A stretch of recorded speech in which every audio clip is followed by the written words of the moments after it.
Hello friends, स्वागत है आप सभी का एक बार फिर से।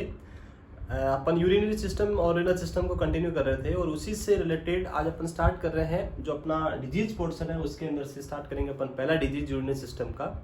और एनाटॉमी एंड फिजियोलॉजी था वो ऑलरेडी अपन कंप्लीट कर चुके हैं। उसके अलावा जो डायग्नोस्टिक टेस्ट थे उनके बारे में अपन ने एक लेक्चर किया था। उसके बाद आज अपन स्टार्ट कर रहे हैं यूरिनरी सिस्टम के अंदर डिजीज पोर्शन, रेनल सिस्टम और यूरिनरी सिस्टम के अंदर। तो हम देखेंगे कुछ जो कॉमन डिसऑर्डर्स होते हैं जो अपनी किडनी या किसी सिस्टम से रिलेटेड, ऑर्गन से रिलेटेड ना होके आपके स्पिंक्टर से रिलेटेड, जो आपका यूरिनरी इनकॉम्पिटेंस, जो आपका स्पिंक्टर्स है वो इनकॉम्पिटेंस हो जाता है, उसके वजह से डिसऑर्डर, उनके बारे में अपन आज बात करेंगे। उनमें पहला डिसऑर्डर है वो है आपका यूरिनरी इनकॉन्टिनेंस। तो यूरिनरी इनकॉन्टिनेंस की बात करें, स्टार्ट करते हैं अपन यूरिनरी इनकॉन्टिनेंस या urine incontinence.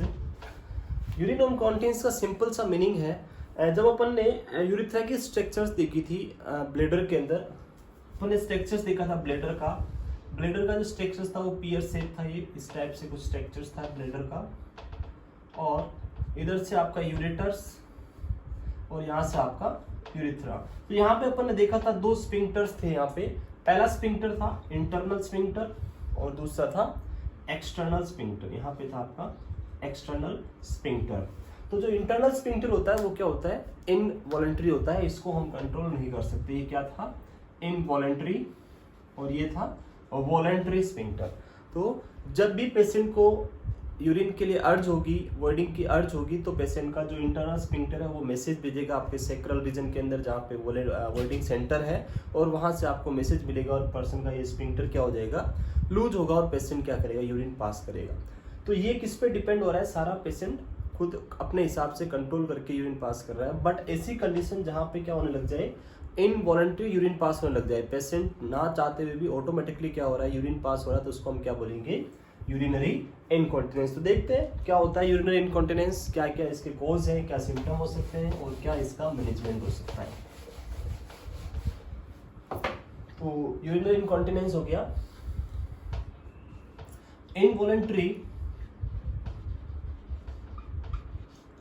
Involuntary passing of urine, involuntary passing of urine is known as urine incontinence. Involuntary passing of urine is known as urinary incontinence. Simple सा है meaning, इसका याद रखना है कि कोई भी पर्सन जो इनवॉलंटरी यूरिन पास कर रहा है उसको हम क्या बोलेंगे, यूरिनरी इनकॉन्टिनेंस। बात करें इसकी तो ये मोस्टली देखने को मिलता है, मोस्ट कॉमन तो आपको देखने को मिलेगा एल्डरली पीपल, जो ओल्ड एज वाले पर्सन होते हैं, एल्डरली पीपल होते हैं, उनमें आपको ये ज्यादा देखने को मिलेगा, एल्डरली पर्सन। और एल्डरली पर्सन में भी हम देखें तो ये मोस्ट कॉमन होता है, और ज्यादा देखें अपन तो जो फीमेल है, वुमेन है, उनके अंदर आपको क्या मिलेगा, ये ज्यादा कॉमन देखने को मिलेगा बूढ़े लोगों में, प्लस फीमेल के अंदर ज्यादा होगा compare to mail.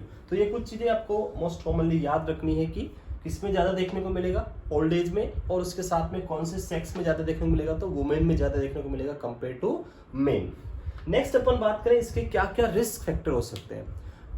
Urinary incontinence ऐसे कौन से पेशेंट है जिनमें आपको ज्यादा देखने को मिल सकता है। तो बात करें ऐसे रिस्क फैक्टर की, उन सारे रिस्क फैक्टर में हम पहले से ही प्रिकॉशन लेके चलेंगे ताकि पेशेंट को यूरिनरी इनकॉन्टिनेंस होने के चांसेस ना रहे। तो रिस्क फैक्टर की बात करें, रिस्क फैक्टर किन किन पेशेंट को यूरिनरी इनकॉन्टिनेंस होने के चांसेस ज्यादा रहते हैं। तो रिस्क फैक्टर में सबसे मेन इंपॉर्टेंट जो रोल जो पेशेंट्स होंगे वो ऐसे पेशेंट है जो अपन ने ऑलरेडी अभी देखा था, ओल्ड पेशेंट प्लस उनका वुमेन जो फीमेल है उनमें ज्यादा देखने को मिलेगा। तो उसके अंदर भी अगर अपन बात करें ऐसी कौन सी कंडीशन जहाँ रिस्क फैक्टर ज्यादा रहेगा, तो पहला अपन बात करें प्रेगनेंसी, ऐसी कंडीशन जहाँ प्रेगनेंसी हो रखी है और अगर प्रेगनेंसी के बाद जो डिलीवरी है वो वेजाइनल डिलीवरी हुई है, तो उस कंडीशन में चांस ऑफ यूरिनरी इनकॉन्टिनेंस होने के ज्यादा रहते हैं। तो पहली कंडीशन है वेजाइनल डिलीवरी,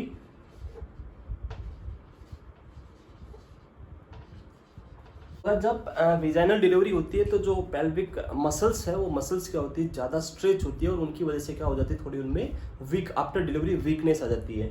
तो ऐसी कंडीशन में क्या देखने को मिलेगा, मे भी पॉसिबल है कि पेल्विक फ्लोर मसल्स वीक हो जाए और उसकी वजह से बाद में क्या देखने को मिलेगा, after delivery tripling of urine या यूरिन इनकॉन्टिनेंस आपको देखने को मिलेगा, पहली कंडीशन।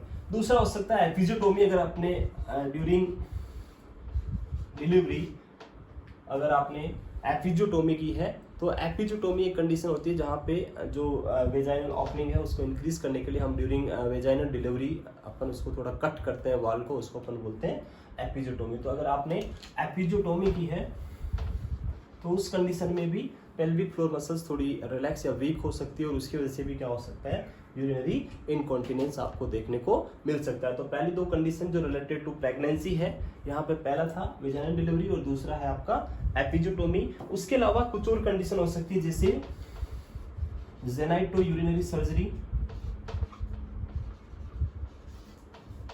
जेनाइटो यूरिनरी सर्जरी या यूरिनरी जो सिस्टम है उससे रिलेटेड अगर किसी सर्जरी यूरिथ्रा या वहाँ से रिलेटेड किसी कोई सर्जरी हुई है तो उस कंडीशन में भी अपने को पोस्ट ऑप में या आफ्टर सर्जरी क्या हो सकता है, पेशेंट को यूरिनरी इनकॉन्टिनेंस देखने को मिल सकता है। किसी टाइप का अगर यूरिथ्रल इंजरी है,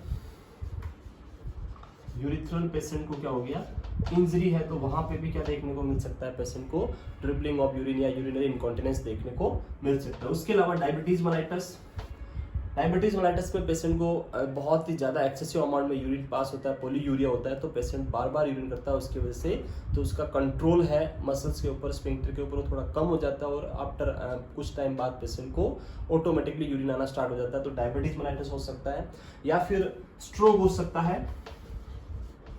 स्ट्रोक वाली कंडीशन जहाँ पे अगर किसी टाइप का कोई भी नर्वस इम्पेयरमेंट हो गया, अगर यूरिनरी सिस्टम जो आपका ब्लैडर कंट्रोल है उससे रिलेटेड, तो पेशेंट को क्या हो सकता है, उस कंडीशन में भी ड्रिपलिंग ऑफ यूरिन या यूरिनरी इनकॉन्टिनेंस देखने को मिल सकता है। उसके अलावा कुछ और फैक्टर जैसे इमोबिलिटी।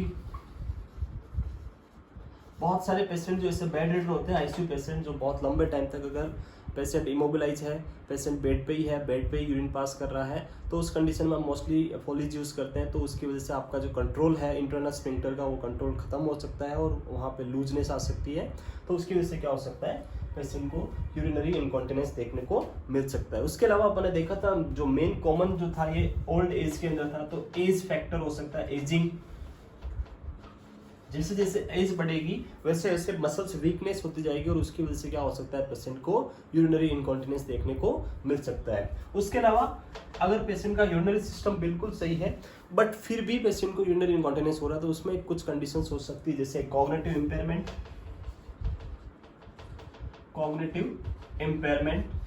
अगर पेशेंट का कॉग्निटिव इम्पेयरमेंट हो रखा है, जैसे डिलीरियम हो रखा है, डिमेंशिया हो रखा है, मेंटल रिटार्डेशन हो रखा है, तो ऐसी कंडीशन में भी पेशेंट क्या कर सकता है, विदाउट एनी, उसको पता नहीं चलता, वो बेड पे यूरिन पास करता रहता है, तो उन कंडीशन में भी अपने को ये कंडीशन देखने को मिल सकती है। या फिर लास्ट अपन बात करें तो ड्रग्स, वेरी इंपॉर्टेंट, ड्रग्स। अगर पेशेंट कोई ऐसे ड्रग्स यूज कर रहा है, फॉर एग्जांपल डायूरेटिक यूज कर रहा है जिससे बार बार यूरिन आ रहा है, तो उससे कंट्रोल खत्म हो सकता है। या फिर और कोई ऐसी बीटा एडर्जिक ब्लॉकर यूज कर रहा है, या और बहुत सारे ड्रग्स हैं जो यूज करता है पेशेंट, तो उसकी वजह से भी क्या हो सकता है, पेशेंट को ड्रिबलिंग ऑफ यूरिन या यूरिनरी इनकॉन्टिनेंस देखने को मिल सकता है। तो ये सारे थे रिस्क फैक्टर जिनकी वजह से क्या हो सकता है, पेशेंट को यूरिनरी इनकॉन्टिनेंस देखने को इन सारे पेशेंट में आपको ज़्यादा मिलेगा। नेक्स्ट अपन बात करें कि यूरिनरी इनकॉन्टिनेंस किस किस टाइप से हो सकता है ऑन द बेसिस ऑफ कोज के बेस पर अगर अपन बात करें इसके टाइप, तो वेरियस टाइप इसके हैं।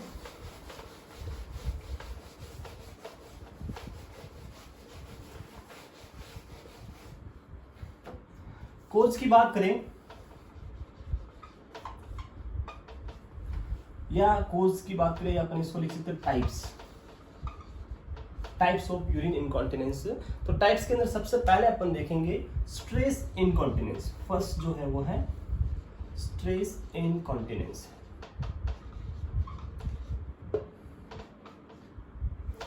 वेरी इंपॉर्टेंट, ऐसे याद रखना है, एग्जाम में कभी कभी पूछा जाता है।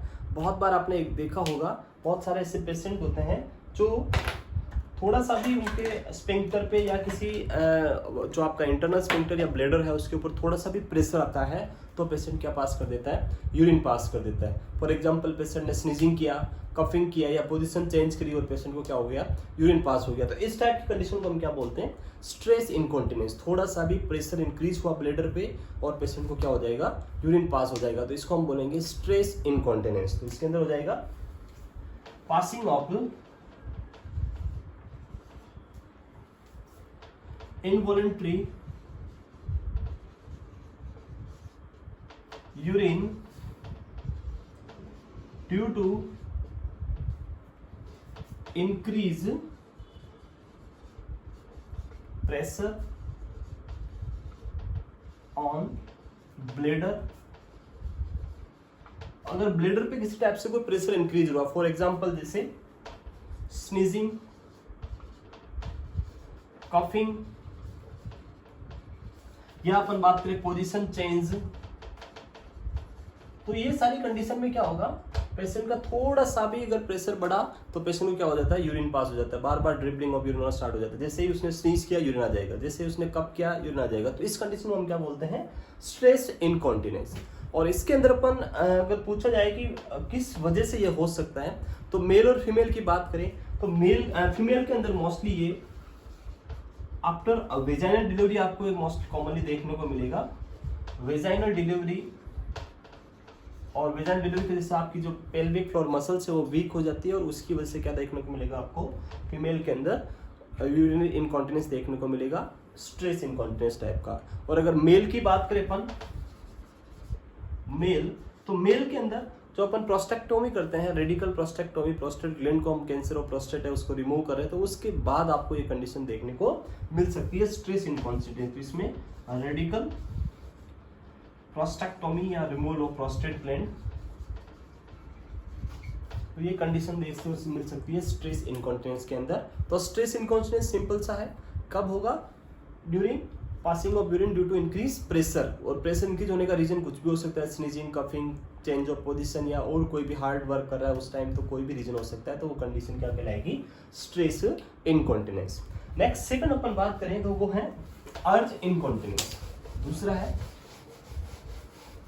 अर्ज इनकॉन्टिनेंस, सेकंड है अर्ज इनकॉन्टिनेंस। अर्ज इनकॉन्टिनेंस की बात करें तो यहाँ पे क्या होगा, पर्सन सिमिलर इनवॉल्युंटरी यूरिन पास करेगा, बट यूरिन पास करेगा, उसको फील होगा यूरिन, लेकिन वो उसको कंट्रोल नहीं कर पाएगा, अनएबल टू कंट्रोल, या उस जो अर्ज है उसको सप्रेस नहीं कर पाएगा। उस कंडीशन को हम क्या बोलते हैं, अर्ज इनकॉन्टिनेंस। इसमें क्या होगा, passing of involuntary passing of involuntary urine due to sudden urge, passing of involuntary urine with sudden urge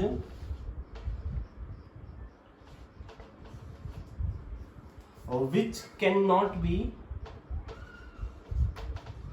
suppressed। तो बेसिकली अगर अपन देखें, जब किसी पर्सन को सडनली, नॉर्मल पर्सन है और उसको अगर सडनली अर्ज हो रहा है यूरिन पास करने का, तो वो उस चीज़ को जो आपका टॉयलेट या बाथरूम है वहां तक जाने तक कंट्रोल कर सकता है।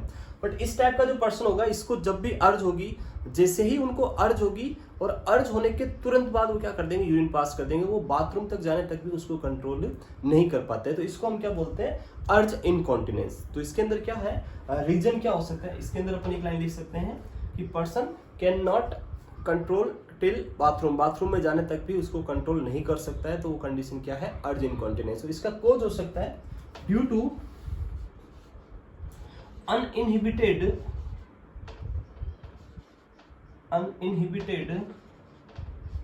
detrusor muscle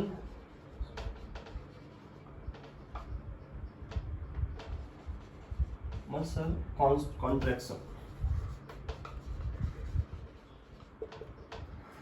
जो आपकी ब्लेडर के अंदर जो मिडिल लेयर है, मस्कुलर लेयर, वो डेट्रोसर मसल्स की ऑलरेडी अपन एनाटॉमी में पढ़ा था, और वो क्या करती है, कॉन्ट्रेक्शन रिलैक्सेशन करती है। तो उसको पर्सन क्या कर सकता है, अनइनहिबिटेड, जो आपकी डेट्रोसर मसल्स की जो कॉन्ट्रेक्शन और इनहिबिशन रिलैक्सेशन है, उसको पर्सन इनहिबिट नहीं कर पा रहा है, बाथरूम जाने तक भी इतना सीवियर जल्दी कॉन्ट्रेक्शन हो रहा है, और उसकी वजह से पेशेंट को सडनली क्या हो रहा है, यूरिन पास हो रहा है। और ये क्यों हो सकता है इतना सडन कॉन्ट्रेक्शन? बिकॉज या ड्यू टू न्यूरोलॉजिकल डिसफंक्शन। जो डेट्रोसर मसल्स है उसके अंदर किसी टाइप का अगर न्यूरोलॉजिकल डिसफंक्शन हो रहा है, उसका फंक्शन न्यूरोलॉजिकली प्रॉपर नहीं हो पा रहा है, तो उसकी वजह से क्या हो सकता है, सडन कॉन्ट्रैक्शन होगा, और सडन कॉन्ट्रैक्शन होगा तो पेशेंट बाथरूम तक भी यूरिन कंट्रोल नहीं कर पाएगा, और वो उधर ही पास कर देगा। उसको हम क्या बोलेंगे, अर्ज इनकॉन्टिनेंस। तो दो टाइप देखे अपन ने, स्ट्रेस इनकॉन्टिनेंस जहाँ पे प्रेशर बढ़ते यूरिन पास हो रहा है, अर्ज इनकॉन्टिनेंस जैसे ही उसको अर्ज हो रही यूरिन पास कर रहा है, वो उसको बाथरूम तक भी कंट्रोल नहीं कर पा रहा है। थर्ड अपन बात करें तो third very important, reflex incontinence. Third जो टाइप है अपना वो है रिफ्लेक्स इनकॉन्टिनेंस। रिफ्लेक्स का मीनिंग है जो आपके जो स्पाइनल कॉर्ड या जो नर्वस सिस्टम जो आपको सिग्नल्स भेज रहा है उससे रिलेटेड। तो थर्ड है रिफ्लेक्स इनकॉन्टिनेंस। रिफ्लेक्स इनकॉन्टिनेंस की बात करें तो इसके अंदर भी पेशेंट इनवॉलंटरी यूरिन पास करेगा। यहाँ पे अपन बात करें passing of involuntary urine due to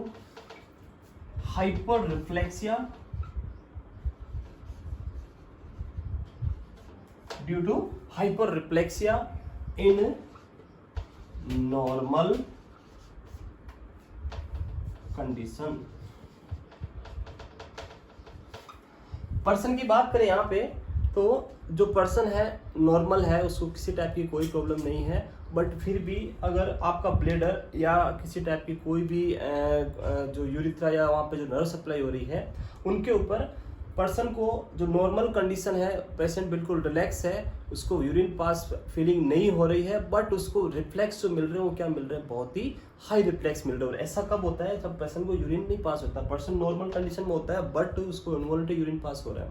और वो तब होता है जब आपका स्पाइनल कॉर्ड को किसी टाइप से इंजरी हो जाए, स्पाइनल कॉर्ड लीजन हो जाए, किसी टाइप से इंजरी हो जाए स्पाइनल कॉर्ड को, और उसकी वजह से जो इसका मोटर एंड सेंसरी जो सप्लाई है वो पूरी तरह से ब्लेडर का क्या हो जाए, कट हो जाए, तो उस कंडीशन में आपको देखने को मिलता है hyper reflexia of the bladder. और जब हाइपर रिफ्लेक्सिया होगा तो पेशेंट इनवॉलंटरी यूरिन पास करेगा और पेशेंट को बिल्कुल पता नहीं लगेगा, पेशेंट बिल्कुल नॉर्मल रहेगा बट उसके ब्लेडर में क्या रहेगा, हाइपर रिफ्लेक्सिया। तो इस कंडीशन को हम बोलते हैं रिफ्लेक्स इनकॉन्टिनेंस। ये किसकी वजह से हो रहा है, due to spinal cord injury, due to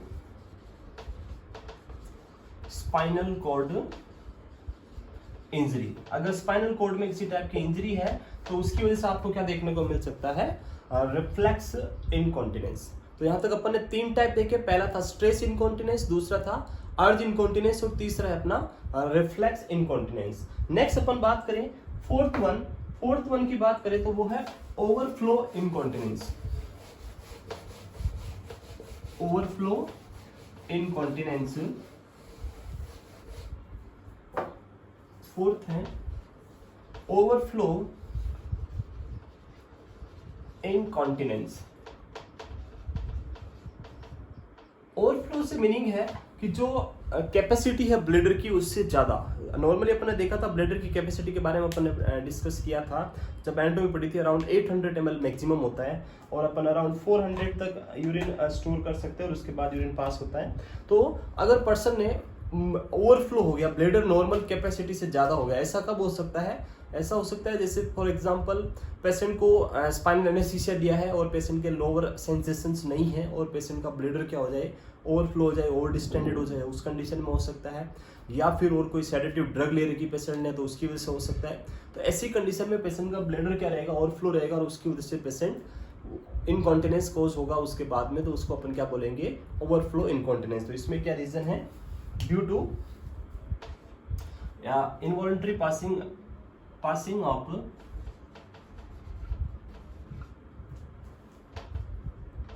passing of involuntary urine due to over distension of bladder। तो जब भी ब्लैडर का ओवर डिस्टेंशन होगा उस कंडीशन में पेशेंट की ब्लैडर के अंदर नॉर्मल से ज़्यादा अमाउंट में यूरिन एक्यूमुलेट हो जाएगा, और जब पेशेंट यूरिन पास करेगा तो कंप्लीटली पूरा यूरिन पास नहीं कर पाएगा, जो नॉर्मल अमाउंट यूरिन पास करेगा और कुछ उसका जो अमाउंट रेजिडुअल अमाउंट है वो इंक्रीज हो जाएगा। फिर थोड़ी देर बाद फिर से उसको अर्ज होगा, फिर थोड़ा पास करेगा, फिर थोड़ी देर बाद बार बार उसको क्या होगा, अर्ज होगा, और इसकी वजह से उसको क्या हो सकता है, यूरिनरी इनकॉन्टिनेंस हो सकता है। तो अगर ब्लैडर ओवर डिस्टेंशन हो रहा है तो उसकी वजह से क्या हो सकता है, पेशेंट को ओवरफ्लो इनकॉन्टिनेंस हो सकता है। जैसे फॉर एग्जांपल स्पाइनल एनेस्थीसिया या फिर किसी टाइप की कोई सेडेटिव ड्रग्स, सेडेशन दे रखा कोई, वो हो सकता है। आईसीयू पेशेंट जो होते हैं वो सेडेटिव ड्रग पे है, तो उनमें तो उन पेशेंट्स को हमें अच्छे से ऑब्जर्व करना होता है इस कंडीशन के लिए, overflow incontinence. Next fifth one अपन बात करें तो वो है फंक्शनल इनकॉन्टिनेंस।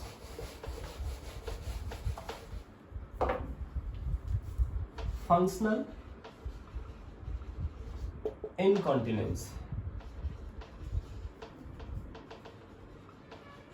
यहां पे बात करें तो यूरिनरी सिस्टम में किसी टाइप की कोई प्रॉब्लम आपको देखने को नहीं मिलेगी। पेशेंट का जो यूरिनरी सिस्टम है वो पूरी तरह से बिल्कुल नॉर्मल है, उसका bladder, urethra, ureters, internal sphincter, external sphincter सब कुछ क्या है, नॉर्मल है, किसी टाइप की कोई इटियोलॉजी नहीं है यूरिनरी सिस्टम में। बट कुछ अदर फैक्टर वो क्या है, एबनॉर्मल है। फॉर एग्जांपल यहाँ जो अपन फैक्टर्स देखेंगे वो है जैसे आपका कॉग्निटिव इंपेयरमेंट वाले पेशेंट है, अगर उनमें यूरिनरी इनकॉन्टिनेंस हो रहा है तो उसको हम क्या बोलेंगे, फंक्शनल इनकॉन्टिनेंस। तो इसके अंदर involuntary passing of urine,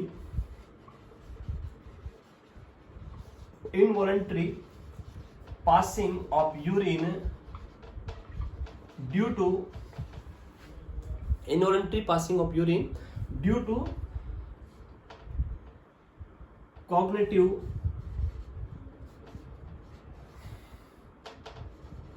impairment, for example dementia और फॉर एग्जांपल मेंटल रिटार्डेशन, ये सारी कंडीशन में पेशेंट अगर इनवॉल्वंटरी यूरिन पास करे तो उसको हम क्या बोलेंगे, फंक्शनल इनकॉन्टिनेंस। नेक्स्ट अपन बात करें तो जो लास्ट नेक्स्ट वन जो है वो है कुछ ऐसी कंडीशन हो सकती है, मेडिकल कोज हो सकते हैं, एग्जिस्टिंग मेडिकल फैक्टर, उनकी वजह से पेशेंट को क्या हो रहा हो, यूरिनरी इनकॉन्टिनेंस हो रहा है, तो उसको अपन बोलते हैं आइट्रोजेनिक इनकॉन्टिनेंस। जो नेक्स्ट लास्ट वन जो है वो है sixth one, iatrogenic incontinence. Iatrogenic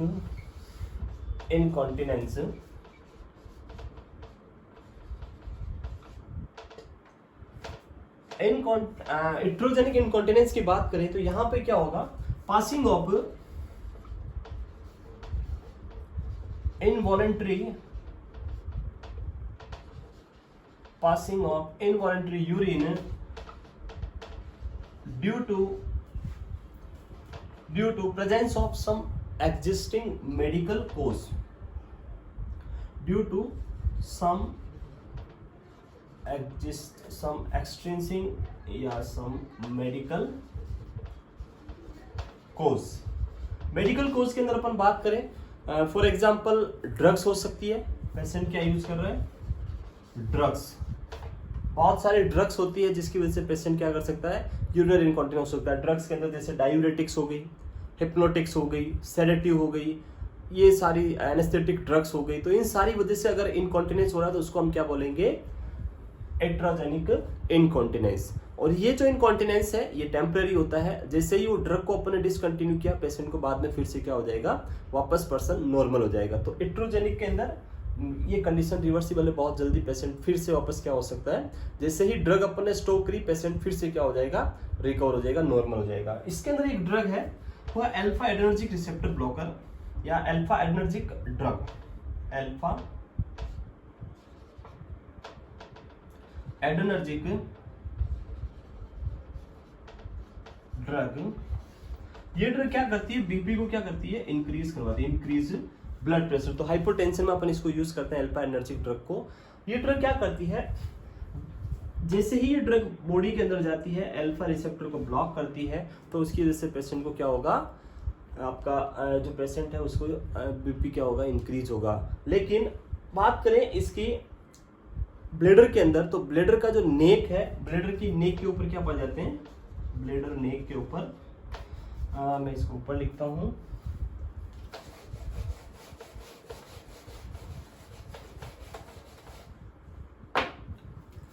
जैसे ये ब्लेडर है, तो इस नेक के ऊपर यहां पाए जाते हैं अल्फा रिसेप्टर, अल्फा रिसेप्टर। और ये अल्फा रिसेप्टर क्या करते हैं, इस ब्लेडर की नेक के ऊपर प्रेशर बना के रखते हैं, इसको क्लोज कंट्रोल करने का काम करते हैं, इस पर प्रेशर लगा के रखते हैं। ये अल्फा रिसेप्टर क्या करते हैं, प्रेशर क्रिएट करते हैं, प्रेशर। तो जब हम किसी पेशेंट को अल्फा रिसेप्टर जो ब्लॉकर ड्रग है, आपके alpha adrenergic receptor blocker drug दिया, तो ये जो रिसेप्टर है alpha blocker drug, alpha adrenergic agent, alpha adrenergic drug दिया अगर आपने, तो ये ड्रग क्या करेगी, ब्लॉक, इस रिसेप्टर को ब्लॉक करेगी। जब ये रिसेप्टर ब्लॉक हो जाएगा तो यहाँ प्रेशर क्या हो जाएगा, डिक्रीज प्रेशर, और जहाँ प्रेशर डिक्रीज हो जाएगा तो स्पिंक्टर है वो रिलैक्स हो जाएगा, और वहां से ऑटोमेटिकली क्या हो सकता है, यूरिन पास होता है। तो कोई भी ड्रग्स जो अपन यूज कर रहे हैं उनकी वजह से क्या हो सकता है, कुछ ड्रग्स की वजह से पेशेंट को यूरिनरी इनकॉन्टिनेंस हो सकता है, तो उसको हम बोलते हैं आइट्रोजेनिक इनकॉन्टिनेंस। और ये टेम्पररी होता है, जैसे ही आपने ड्रग बंद की पेशेंट फिर से क्या हो जाएगा, नॉर्मल हो जाएगा। तो ये था टाइप्स या इसके कोड्स, जिसके बेस पे अपन ने देखा वेरियस टाइप इसके। नेक्स्ट अपन बात करते हैं कि कैसे हम इसको असेस कर सकते हैं, क्या क्या इसके अंदर अपन डायग्नोसिस कर सकते हैं। Diagnosis and assessment and diagnosis की बात करें, असेसमेंट एंड डायग्नोसिस, तो बेसिकली इस डिसऑर्डर की बात करें तो यहाँ पे बहुत कंडीशन में बहुत सारे केस होते हैं जो अनडायग्नोस रह जाते हैं। पेशेंट जो है वो इस केस के, इस कंडीशन के बारे में बताने से डरते हैं, सोशली वो अच्छा फील नहीं करते हैं, इसकी वजह से वो डिटेल में इसके बारे में नहीं किसी से शेयर करते, डॉक्टर के पास नहीं जाते हैं, और उस कंडीशन में क्या होता है, ये डायग्नोसिस नहीं हो पाती है। बट अगर कोई पेशेंट ऐसी हिस्ट्री अगर या ऐसा कोई कोज, ऐसी कोई कंडीशन दिखा रहा है, तो हमें उनको क्या करना है, इसमें अपना मेन जो कंडीशन है, पहला आपने क्या करना है, कंप्लीट हिस्ट्री के अंदर पेशेंट का ड्रग के रिलेटेड हिस्ट्री की, कोई ऐसी कोई ड्रग तो यूज नहीं कर रहा है, अगर कोई ड्रग यूज कर रहा है जिसकी वजह से हो रहा है तो वो अपन देखेंगे। पेशेंट का वॉइडिंग हिस्ट्री, अगर उसको वॉइडिंग करने में या किसी टाइप से प्रॉब्लम है तो उससे हमने को इजीली पता चल जाएगा कि पेशेंट को किस टाइप का इनकॉन्टिनेंस है। उसका इनटेक आउटपुट अपन पेशेंट को आईओ चार्ट देखेंगे, कंप्लीटली उसको बोलेंगे आईओ चार्ट मेंटेन करना, आप कितना वाटर और कितना इनटेक ले रहे हैं, कितना आउटपुट दे रहे हैं, आईओ चार्ट मेंटेन कराना है।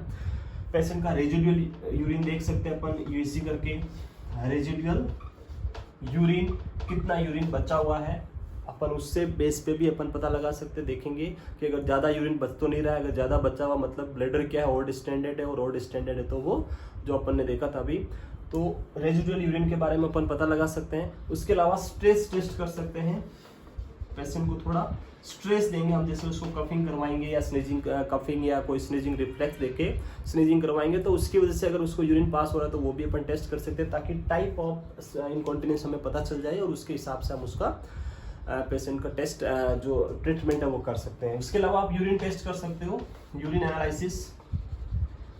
एनालिसिस जिसमें आपको अगर किसी टाइप का हिमेचूरिया, पाईयूरिया या इन्फेक्शन है तो वो आपको इजीली उसमें पता चल जाएगा। तो ये सारे डायग्नोसिस टेस्ट हम इस कंडीशन में परफॉर्म कर सकते हैं।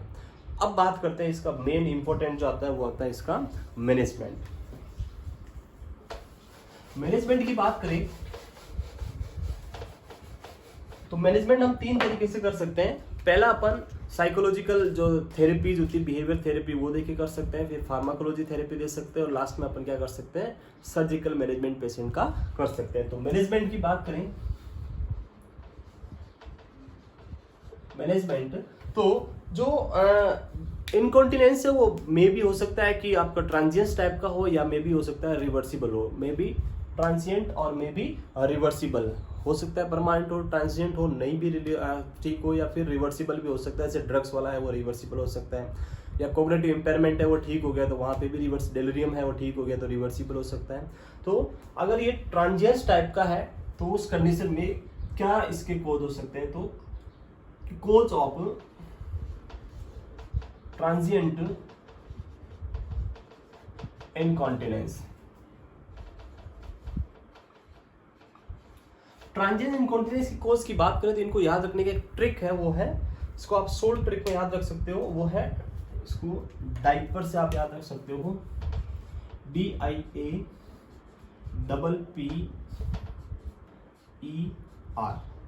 याद रख सकते हैं अपन, DIAPPERS, डाइपर्स।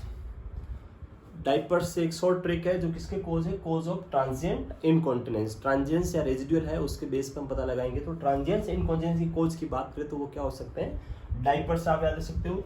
डी इंडिकेट करता है यहाँ पे डेलिरियम को, डेलिरियम। आई इंडिकेट करता है infection of urinary tract. A atrophic वेजाइटिस, एट्रोपिक वेजाइटिस या यूरिथ्राइटिस, यूरिथ्रा में अगर इन्फेक्शन हो रहा है, यूरिथ्राइटिस। उसके अलावा पी, यहाँ पे 2 पी है। पी की बात करें अपन तो 2 पी से एक साइकोलॉजिकल और एक फार्माकोलॉजिकल, 2 पी आपको याद रखना है। पहला है फार्माकोलॉजिकल, फार्माकोलॉजिकल फैक्टर या कोज, जिसमें जैसे ड्रग्स हो गई, ड्रग्स। और दूसरा है psychological, psychological factor. Psychological factor की बात करें, फॉर एग्जांपल डिप्रेशन, स्ट्रेस, इस टाइप की कोई भी कंडीशन है तो वहां पे क्या हो सकता है, पेशेंट को मे भी पॉसिबल है कि पेशेंट को इसमें क्या कोज है, डिप्रेशन, स्ट्रेस, तो ये क्या करवा सकते हैं, इनकॉन्टिनेंस कोज करवा सकते हैं। E excessive urine production, excessive urine production. Excessive urine production for example जैसे डायबिटीज मेलाइटस, डायबिटीज इंसिपिडस, इन कंडीशन में बहुत ज्यादा यूरिन आता है तो उसकी वजह से भी पेशेंट को क्या हो सकता है, इनकॉन्टिनेंस हो सकता है। आर फॉर रेस्ट्रिक्टेड मोबिलिटी या रेस्ट्रिक्टेड मूवमेंट, रेस्ट्रिक्टेड मोबिलिटी, जैसे बेड रिडन पेशेंट है तो उन पेशेंट में इसकी वजह से देखने को मिल सकता है। और एज फॉर स्टूल इंफेक्शन, किसी टाइप का अगर स्टूल इंफेक्शन हो रखा है, पेशेंट को कॉन्स्टिपेशन हो रखा है तो उसकी वजह से भी आपको क्या देखने को मिल सकता है, पेल्विक फ्लोर मसल्स पे प्रेशर पड़ेगा इंफेक्शन कॉन्स्टिपेशन की वजह से, और वो मे भी वीक हो सकती है और वीक होने के बाद पेशेंट को इनकॉन्टिनेंस देखने को आपको मिल सकता है। तो ये एक शॉर्ट ट्रिक है कोज ऑफ ट्रांजिएंट इनकॉन्टिनेंस को याद रखने का। DIAPPERS, D delirium, I infection, A atrophic vaginitis, P pharmacological, psychological, excess urine production, R for restricted mobility और S for stool infection. Next इसका मैनेजमेंट की बात करें थे अपन, तो मैनेजमेंट की बात करें, पहला अपन मैनेजमेंट करेंगे बिहेवियरल मैनेजमेंट, बिहेवियर थेरेपी जो सबसे important first choice of management है वो है बिहेवियर थेरेपी। फर्स्ट अपन क्या करेंगे, बिहेवियर थेरेपी। बिहेवियर थेरेपी क्या है, first choice of management. First choice जो अगर पूछा जाए तो वो क्या रहेगा, बिहेवियर थेरेपी। हम हमेशा सबसे पहला जो चॉइस रहेगा वो क्या रखेंगे, अपन फर्स्ट चॉइस रखेंगे बिहेवियर थेरेपी। बिहेवियर थेरेपी में हम पेशेंट को कुछ इसके टेक्निक्स यूज करते हैं, जैसे इसके अंदर पहला अपन यूज कर सकते हैं time voiding. Time voiding, time voiding का बेसिकली मीनिंग है कि आप पेशेंट को टाइम दे देंगे। जैसे पेशेंट ने बोला कि मुझे दिन में 20 बार, 10 बार, 15 बार इनवॉलंटरी क्या होता है, यूरिन पास होता रहता है, तो आप उसको क्या बोलेंगे कि आप एक फिक्स शेड्यूल बनाने की एवरी 2 आवर्ली, जैसे 10 बजे, फिर 12 बजे, फिर 2 बजे, फिर 4 बजे, मुझे 2 बजे यूरिन पास करना है, फिर 4 बजे करना है, 6 बजे करना है। तो अगर टाइम वॉइडिंग करेगा तो उससे क्या हो जाएगा, उसका एक टाइम फिक्स हो जाएगा और उसी टाइम वो यूरिन करने जाएगा तो जो स्पिंक्टर है उस पर कंट्रोल भी धीरे धीरे फिर से आ सकता है। तो टाइम वॉइडिंग कर सकते हैं अपन पेशेंट का। उसके अलावा ऐसे पेशेंट जिनमें वो सेल्फ से यूरिन नहीं कर सकते, जैसे मेंटल रिटार्डेड या जो कॉग्निटिव इंपेयरमेंट पेशेंट है, तो उनके लिए क्या कर सकते हैं, असिस्टेंट नर्स या जो भी घर का पर्सन है वो करता है, तो उसको अपन बोलते हैं प्रॉम्प्ट वॉइडिंग। उसको अपन बोलते हैं second prompted voiding. Prompted voiding means जो कोई हेल्प कर रहा है। यहाँ टाइम वॉइडिंग में सेल्फ है, ये किसका है, सेल्फ, यहाँ पे कोई अदर पर्सन हेल्प करेगा, हेल्प बाई नर्स और मे बी होम मेंबर जो भी है, फैमिली मेंबर अगर वो असिस्ट करें, जैसे कॉग्निटिव इंपेयरमेंट पेशेंट है तो उनके अंदर अगर ये पेशेंट को असिस्ट करें तो उसको अपन बोलेंगे प्रॉम्प्ट अवॉइडिंग। नेक्स्ट है हैबिट रिट्रेनिंग, थर्ड अपन कर सकते हैं हैबिट रिट्रेनिंग। सेम ये टाइम वर्डिंग की तरह ही है। जो टाइम वर्डिंग है उसके अंदर क्या होता है, थोड़ा जो आपको ड्यूरेशन है यहाँ पे टाइम वर्डिंग के अंदर, वो ड्यूरेशन थोड़ा क्या रहता है, ज़्यादा अपने हिसाब से पेशेंट रख सकता है। लेकिन इसके अंदर हम क्या करेंगे, टाइम रिट्रेनिंग के अंदर पेशेंट को बहुत फास्ट जल्दी यूरिन पास कराएंगे। आप उसमें टाइम फिक्स कर दो कि जैसे पहले पेशेंट ने बोला कि मुझे कम से कम 2 घंटे तक नहीं आता है, उसके बाद ऑटोमेटिक आ जाता है, तो आपने 2 घंटे फिक्स किए थे टाइम वेटिंग के अंदर। लेकिन यहाँ अपन क्या करेंगे, उसको 30 मिनट 40 मिनट 50 मिनट या 1 आवर दे देंगे कि आपको एवरी 1 आवर अपने क्या करना है, यूरिन पास करना है। तो जब पर्सन बार बार यूरिन पास करेगा खुद से जाके, तो स्पिंक्टर पे उसका क्या आने लग जाएगा, कंट्रोल आना स्टार्ट हो जाएगा। और स्पिंक्टर पे कंट्रोल आएगा तो पेशेंट का जो इनकॉन्टिनेंस है वो क्या हो जाएगा, खत्म हो सकता है। तो हैबिट रिट्रेनिंग इसी का टाइप है, बट इसमें क्या करते हैं, जो टाइम है वो कम रखते हैं और बहुत फास्ट पेशेंट को बोलते हैं कि यूरिन पास करना जल्दी कम ड्यूरेशन में। और लास्ट अपन कर सकते हैं ब्लेडर रिट्रेनिंग। फोर्थ वन अपन क्या कर सकते हैं, ब्लेडर रिट्रेनिंग। ब्लेडर रिट्रेनिंग की बात करें या इसको अपन बोलते हैं ब्लेडर ड्रिल। ब्लेडर ड्रिल या ब्लेडर रिट्रेनिंग की बात करें तो यहाँ पे क्या होता है, ब्लेडर रिट्रेनिंग के अंदर पेशेंट को हम ऐसा एडवाइस करते हैं, जैसे फॉर एग्जांपल आप उसको कोई डायपर ऐसी कोई भी कंडीशन डायपर लगा दिया और फिर आपने क्या किया, पेशेंट को देखा कि एवरी 15 उसको टाइम दे दिया 15 मिनट कि आपको कुछ भी हो जाए पर 15 मिनट में ये डायपर गीला नहीं होना चाहिए, ड्राई रहना चाहिए। 15 मिनट तक डायपर को क्या रखना है, ड्राई रखना है। उसके बाद आप यूरिन पास कर दे। तो अगर पर्सन को यूरिन आएगा और उसको टाइम दिया है कि 15 मिनट नहीं करना है, तो वो कोशिश करेगा अपनी मसल्स को कॉन्ट्रैक्ट करके कि मेरे को यूरिन पास नहीं करना है 15 मिनट तक। तो 1 दिन 2 दिन 5 दिन बाद वो सक्सेसफुली 15 मिनट तक यूरिन को रोक पाएगा। जैसे ही वो 15 मिनट तक रोकना स्टार्ट कर दे तो अगली बार हम क्या करेंगे, उसको टाइम बढ़ा के 30 मिनट दे देंगे। फिर वो 30 मिनट रोकेगा, फिर 30 मिनट कंप्लीट होते हैं, अगला दिन 45 मिनट। तो उसको अपन टाइम देते जाएंगे कि आपको इतने मिनट तो कम से कम अपने जो भी डायपर या जो भी है उसको ड्राई रखना है। वो कहलाता है ब्लेडर रिट्रेनिंग या ब्लेडर ड्रिल। तो ये 4 मैनेजमेंट अपन इसमें बिहेवियर थेरेपी में कर सकते हैं। उसके साथ में अपन क्या करवा सकते हैं, पेशेंट को पेल्विक फ्लोर मसल्स जो है उसकी पेल्विक मसल्स एक्सरसाइज करा सकते हैं।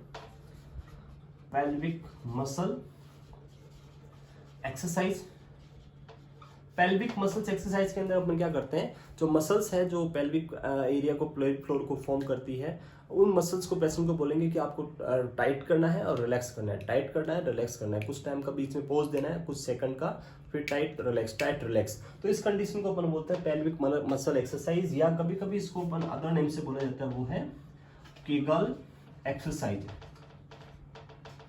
एक इंपॉर्टेंट क्वेश्चन है केगल एक्सरसाइज, जो बार बार एग्जाम में पूछा जाता है कि केगल एक्सरसाइज किस लिए करवाई जाती है। तो यूरिनरी इनकॉन्टिनेंस या ड्रिबलिंग ऑफ यूरिन होता है, उसको प्रिवेंट करने के लिए पेशेंट को मसल्स को रिलैक्स कॉन्ट्रैक्ट करना, रिलैक्स करना, कॉन्ट्रैक्ट करना, रिलैक्स करना पेल्विक मसल्स को, इसको अपन क्या बोलते हैं, केगल एक्सरसाइज, जो हम यूज करते हैं यूरिन इनकॉन्टिनेंस को ट्रीट करने के लिए। तो ये है बिहेवियर मैनेजमेंट, जो फर्स्ट टाइप चॉइस है अपनी। सेकंड अपन कर सकते हैं फार्माकोलॉजिकल मैनेजमेंट। सेकंड मैनेजमेंट की बात करें तो हो सकता है फार्माकोलॉजिकल मैनेजमेंट।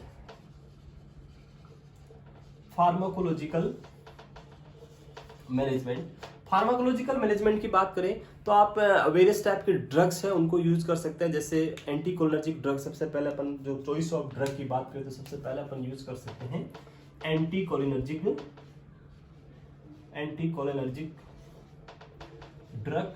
एंटीकोलिनर्जिक ड्रग जो आपके जो सिंपैथेटिक सिस्टम है उसको क्या करेगी, जो सिंपैथेटिक एक्टिवेशन करेगी, और उसकी वजह से क्या होगा, पेशेंट की जो आपका यूरिनरी सिस्टम है उसके अंदर ब्लेडर के ऊपर क्या आ जाएगा, जो ब्लेडर मसल से वो क्या हो जाएगी, रिलैक्स हो जाएगी, और ब्लेडर का कॉन्ट्रैक्शन क्या हो जाएगा, कम हो जाएगा, और ब्लैडर कॉन्ट्रैक्शन नहीं होगा तो पेशेंट को यूरिन की जो अर्ज है वो पेशेंट को फील नहीं होगी। तो ऐसी कंडीशन में अपन इसको यूज कर सकते हैं एंटी कोलिनर्जिक ड्रग। और इसके अंदर जो एग्जांपल है वो अपन जैसे आपका एट्रोपिन सल्फेट वाली जो कैटेगरी की ड्रग्स होती है जो अपन यूज करते हैं पेशेंट्स में, एट्रोपिन या इस टाइप की ड्रग, तो इसके अंदर जो अपन ड्रग यूज करते हैं उसकी बात करें यहाँ पे तो वो है ऑक्सीब्यूटाइलिन हो सकती है,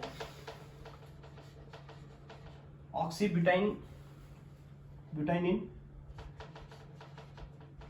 ड्रग होती है जो इसी कैटेगरी की ड्रग है। ऑक्सीब्यूटाइनिन या डाइक्लोमाइन जो ड्रग होती है वो भी हो सकती है, यूज कर सकते हैं अपन डाइक्लोमाइन। ये ड्रग जो अपन फर्स्ट लाइन ड्रग यूज करते हैं, first line drug,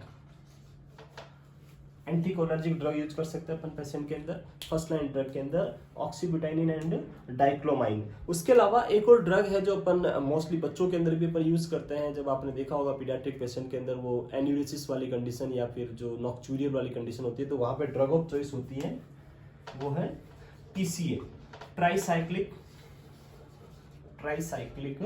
anti depressant की जो ये ट्राईसाइक्लिक एंटी डिप्रेजेंट ड्रग है इसके अंदर एग्जांपल अपन ड्रग यूज करते हो imipramine drug.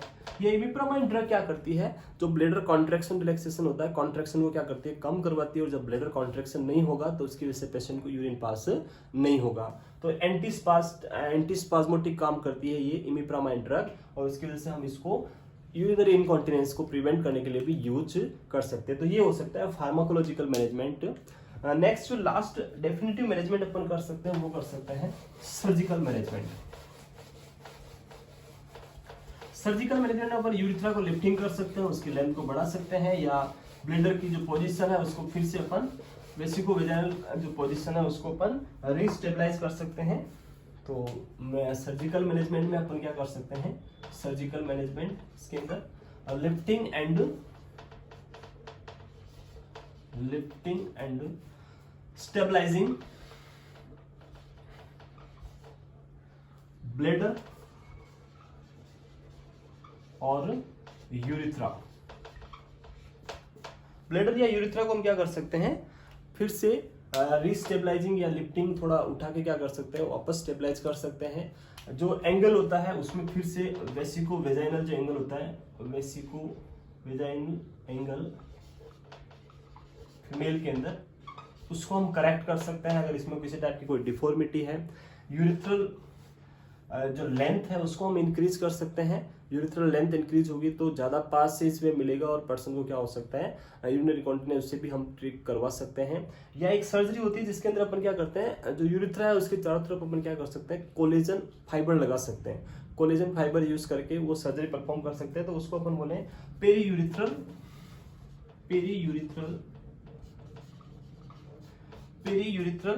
Bulking. Periurethral bulking में अपन क्या करते हैं, यूरिथ्रा के चारों तरफ क्या करते हैं, कोलेजन फाइबर डिपॉजिट कर देते हैं, डिपोजिशन ऑफ कोलेजन फाइबर। और कोलेजन फाइबर की वजह से जो यूरिथ्रा के ऊपर प्रेशर पड़ेगा और उसकी वजह से patient easily urine pass incontinence जो है वो क्या हो जाएगा, प्रिवेंट हो जाएगा। तो वो अपन कर सकते हैं। उसके अलावा फीमेल के अंदर अपन वेजाइनल जो वाल है वो किसी टाइप से अगर डैमेज है तो वेजाइनल वाल रिपेयर कर सकते हैं, वेजाइनल वॉल रिपेयर। तो ये सारा प्रोसीजर अपन पेशेंट के अंदर कर सकते हैं। उसके अलावा स्पिंक्टर्स भी आर्टिफिशियल बाहर से भी कुछ ऐसे स्पिंक्टर जो नया आप लगा सकते हैं पेशेंट को, सिंथेटिक स्पिंक्टर्स आते हैं जो अपन लगा सकते हैं और वो बाहर से कंट्रोल करते हैं, तो वो स्पिंक्टर भी हम इम्प्लांट पेशेंट में कर सकते हैं। बट अपने को मेन जो इंपॉर्टेंट सर्जिकल मैनेजमेंट यही कर सकते हैं। तो ये था सारा यूरिनरी इनकॉन्टिनेंस के बारे में, जिसमें अपन ने 1 बाय 1 सारे उसके टाइप्स, उसके कोज, उसके अलावा जो भी मैनेजमेंट था वो सारा देखा। इसमें इंपॉर्टेंट चीज होती है, लास्ट जो फैक्टर होता है वो होता है इसका नर्सिंग मैनेजमेंट। हमें एज ए नर्स पेशेंट को क्या क्या एडवाइस करनी है, नर्सिंग की एडवाइस क्या क्या होनी चाहिए।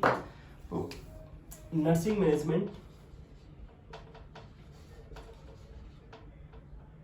मैनेजमेंट की बात करें तो नर्सिंग मैनेजमेंट में सबसे इंपॉर्टेंट फ्लूइड मैनेजमेंट के बारे में पेशेंट को बताना है, आईवी फ्लूइड या जो भी ओरल फ्लूइड पेशेंट ले रहा है उसके बारे में पेशेंट को अच्छे से डिटेल में बताना है कि एक्सेसिव फ्लूइड नहीं लेना है, जो नॉर्मल अमाउंट जितनी रिक्वायर्ड है उतना फ्लूइड लेना है, इवनिंग टाइम में फ्लूइड कम लेना है, डे टाइम में ज़्यादा लेना है।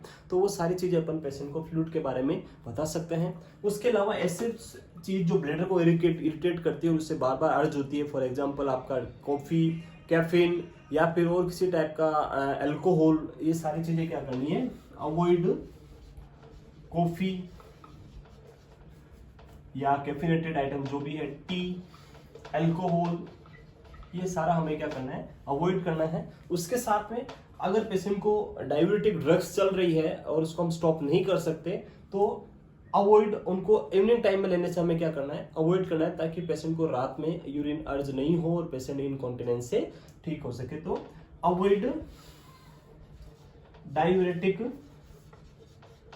एट इवनिंग टाइम में आपको डायरेटिक्स क्या करनी है, अवॉइड करके रखना है, ताकि पेशेंट को किसी टाइप से बार बार अर्ज वाली कंडीशन आपको देखने को नहीं मिले। तो ये कुछ नर्सिंग जो मैनेजमेंट में अपन पेशेंट को एडवाइज कर सकते हैं, तो वो सारा हमें पेशेंट को एडवाइज करके भेजना है जब भी वो पेशेंट घर जाएगा। तो ये सारा था यूरिनरी इनकॉन्टिनेंस के बारे में। अगर आपको कोई भी डाउट है तो आप कमेंट बॉक्स में जाके कमेंट कर सकते हैं। वीडियो को ज़्यादा से ज़्यादा शेयर करें, चैनल को ज़्यादा से ज़्यादा सब्सक्राइब करें। Thank you.